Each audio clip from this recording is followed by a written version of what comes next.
Well, in case anybody didn't know, yesterday proves that the Rams are a really good team, people. They just traded for Defensive Player of the Year, Myles Garrett, who has been really the face of this Cleveland franchise for the past few years. This is a great trade for the Rams. Look, you have the Super Bowl on your home field this year. It's at SoFi Stadium, and you're going all in for this year. You got your reigning MVP in Matthew Stafford. You have Puka Nacua and Devontae Adams. You have Kyron Williams who can mix some stuff up on the ground game. We know how good their offense was. It's the defense that everyone was concerned about. What do? They trade for a very good corner in Trent McDuffie. They signed Justin Watson, a very good safety. They bring in one of the best pass rushers of our generation in Myles Garrett. This Rams team is scary, folks. They are, if they weren't the favorites for the Super Bowl, they definitely are now. And I think, really, if you look at both sides of the trade, look, for the Rams, you needed somebody that can get to the quarterback. Garrett can do that. Not only that, but teams are going to double team him. So that's going to free up some linebackers, some defensive linemen, or if you have a blitz, it can free up a corner, a safety.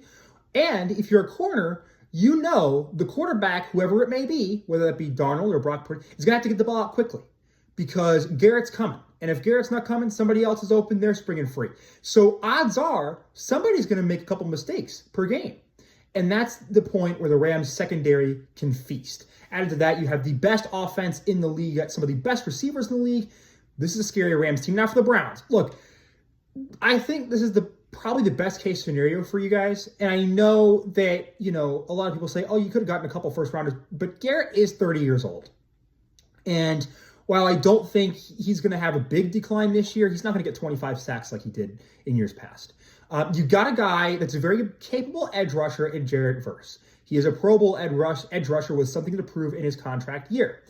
You have a first-round pick in 2027. That's 11 draft picks now in 2027. So if you're feeling ambitious, you can move those, or you can really start getting a young core around whoever your new quarterback's going to be. Also, a second and third round pick in 2028 and 2029. Obviously, those are a long way away, especially the 2029 one, so you never know what you can do with that. But for the Browns, a guy in Myles Garrett that I think there had to have been something behind the that we don't know about. I'm sure he probably demanded out, but he kept it quiet because the Browns have been paying him, $122 million guaranteed.